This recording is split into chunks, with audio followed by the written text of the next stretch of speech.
En Siempre Venezuela, siempre hemos mantenido un diálogo y una conversación constante con aquellos venezolanos que se encuentran en el exterior por circunstancias políticas netamente, o sea, personas que han sido perseguidas por el régimen y que han tenido pues una participación destacada en la construcción de opinión pública desde el exterior sobre la verdadera realidad en Venezuela. Vamos a conversar en esta oportunidad con William Jiménez, un venezolano que se encuentra actualmente en Europa y ha sido perseguido político del régimen porque ha estado en circunstancias de verdad bastante complicadas para el régimen. Bienvenido, William, bienvenido al programa Venezuela Siempre, Siempre Venezuela. Siempre es un placer tenerte por acá. Muchas gracias por esta nueva oportunidad y estamos, bueno, a disposición de la temática de este programa. William, ¿qué visión tienes tú como experto en la materia sobre las circunstancias actuales del régimen? Muchos dicen que el régimen ha salido fortalecido y que ha bajado la intensidad de la presión pública por el tema de los resultados electorales, y otros dicen que está herido de muerte. ¿Cómo lo ves tú? La situación de Venezuela es sumamente compleja. Lo que quedó reflejado el 28 de julio deja evidente que el régimen que lidera Nicolás Maduro no está dispuesto a reconocer resultado alguno.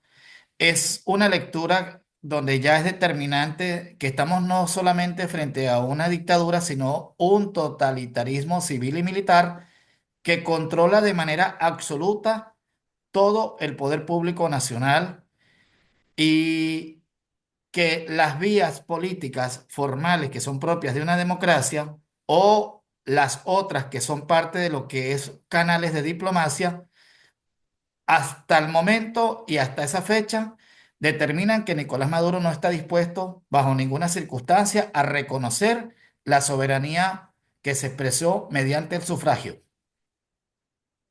Y en ese marco de ideas, ¿qué opinión tienes sobre la agenda internacional de Edmundo González y sobre la agenda interna realizada por la líder de la oposición, María Corina Machado?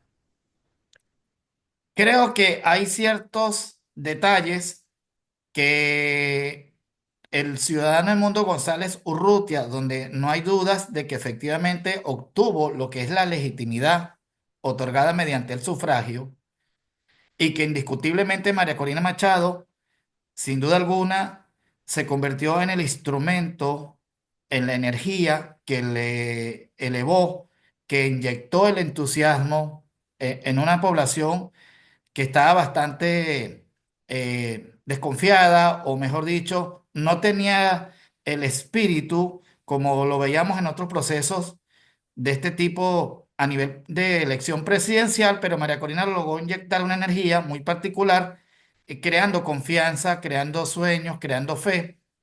Pero resulta ser que tanto el Mundo González Urrutia como María Corina Machado, a pesar del trabajo impecable que han venido realizando políticamente hablando, ellos tienen una situación que los coloca en algo complejo. Ellos no se han atrevido a decirlo abiertamente porque crearía una desilusión en el colectivo.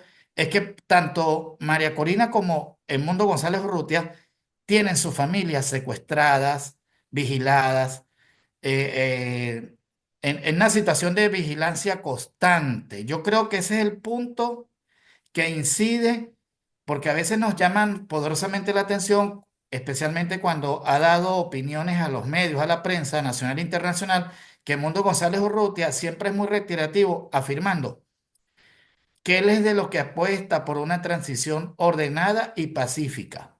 Él siempre utiliza el término transición pacífica, es muy recurrente, pero quienes analizamos el espectro político, las circunstancias, estado, situación, estrategia y todas estas cosas, creo que tenían que haberse tomado algunas previsiones de verse asegurado a sus seres queridos, a sus familiares, porque esto no se iba viendo el sistema, el comportamiento que ha tenido de persecución, incluso con personas que no tienen nada que ver con la política, hay una tendencia de perseguir incluso a personas que no son riesgo de nada, pero para amedrentar, atemorizar a figuras políticas. Entonces yo creo que estos aspectos están incidiendo en colocar como una especie de limitación en lo que ellos quisieran de manera abierta, buscar formas o de manera pública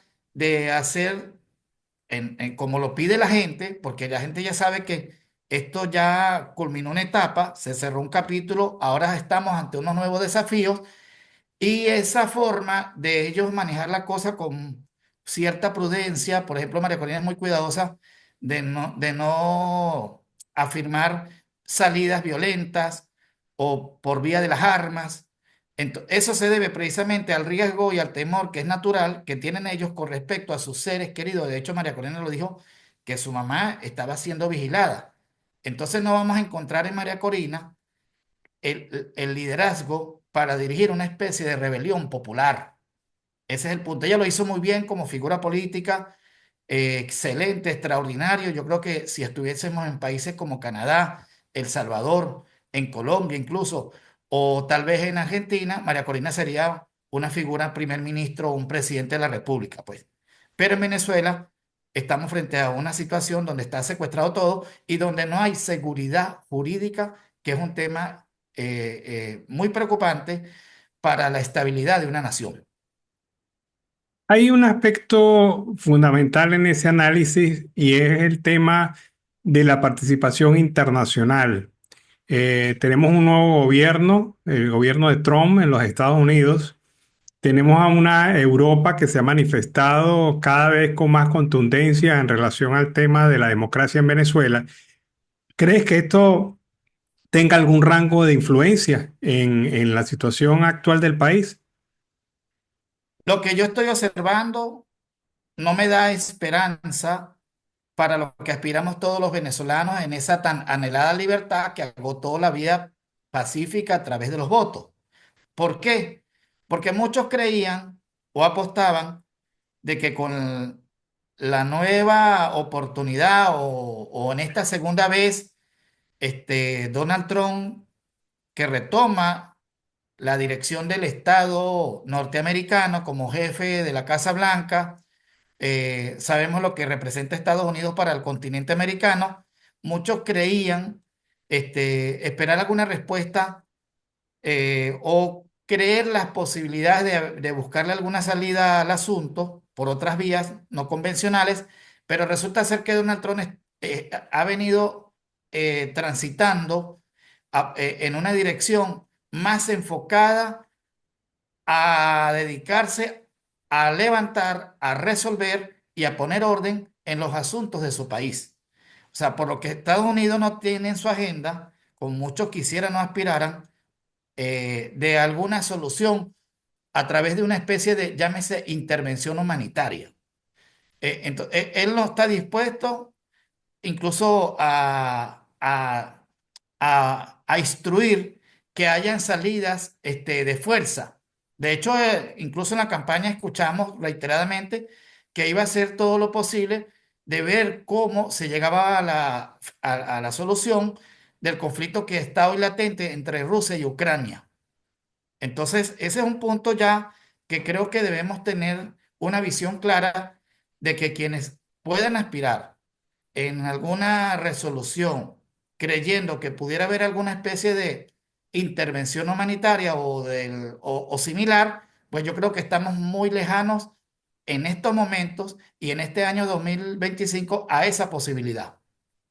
Bueno, tiene varias semanas el comisario Iván Simonovic y otro grupo de empresas privadas de mercenarios insinuando unas acciones en Venezuela, en el territorio venezolano, específicamente motivadas por el tema de las recompensas que habría sobre cada una de las cabezas de los líderes del gobierno de facto.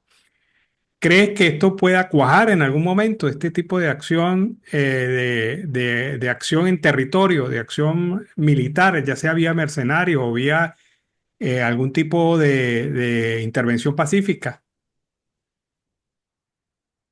Ha habido en determinadas épocas la acción de ejércitos privados, que en Estados Unidos es legal, es constitucional el crear o constituir una empresa de esta naturaleza, pero teniendo en cuenta la agenda que está desarrollando internacionalmente a través del recién nombrado señor Marcos Rubio como jefe del Departamento de Estado, cualquier acción que quiera emprender, llámese una empresa privada en acciones militares, debe contar con el aval de la Casa Blanca. Yo no veo factible, no porque estas empresas no quisieran, están preparadas, tienen hombres entrenados para cualquier tipo de operación especial, pero van a estar sujetas de la dirección política de la agenda que tenga el señor Marcos Rubio para el continente americano.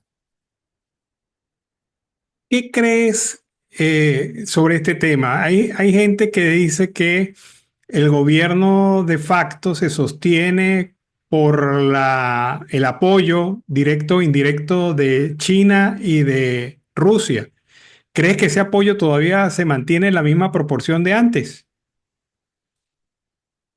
Aquí hay un aspecto que a veces nos cuesta comprender, que es que el mundo está siendo dirigido por ciertos intereses transnacionales, élites, gobiernos, y lo más probable, estamos allí a la expectativa, pero no es algo que nosotros no tengamos en cuenta, porque acuérdense que Donald Trump en su primer gobierno incluso fue y se reunió con el líder de Corea del Norte. Y es muy posible que en el transcurso de las semanas o de los meses de este año se dé la reunión que muchos están esperando, tanto los países euroasiáticos como el continente americano y otros, entre Donald Trump y Vladimir Putin. Y es muy probable que allí se discutan aspectos como el tema de Venezuela y el tema de Ucrania. Entonces, creo que hay que esperar que se den esas reuniones para nosotros no especular sobre la base de aspectos que podamos suponer. Creo que Donald Trump está llevando una agenda direccionada a los intereses que más le favorezca a los Estados Unidos, porque él dejó claro en su campaña, vamos a hacer mejor los Estados Unidos. Ese lema del MAGA ya sacó en esa abreviatura. Y creo que él lo está cumpliendo porque ahora está enfocado más en poner orden por la situación migratoria, donde incluso no solamente es con Venezuela, es con ciudadanos de diversos países, donde han tomado decisiones muy precisas, muy tajantes, que fueron parte de la propuesta de su campaña electoral. ¿Qué piensas sobre la participación china y el tema de Marco Rubio? Marco Rubio ha dicho, y ya lo ha manifestado antes de ser secretario de Estado y ahora siendo secretario de Estado, que es de alguna manera inaceptable la presencia contundente china en territorio americano. ¿Piensas que eso también va a gravitar en la situación Venezuela?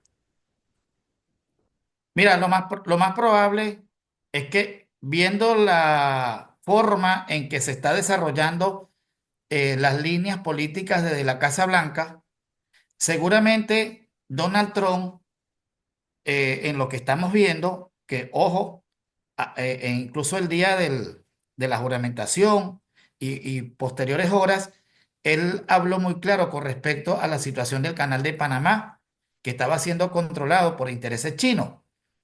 Yo creo que con Venezuela, él no tiene mayor preocupación de los intereses que tiene Nicolás Maduro con las empresas chinas y el gobierno.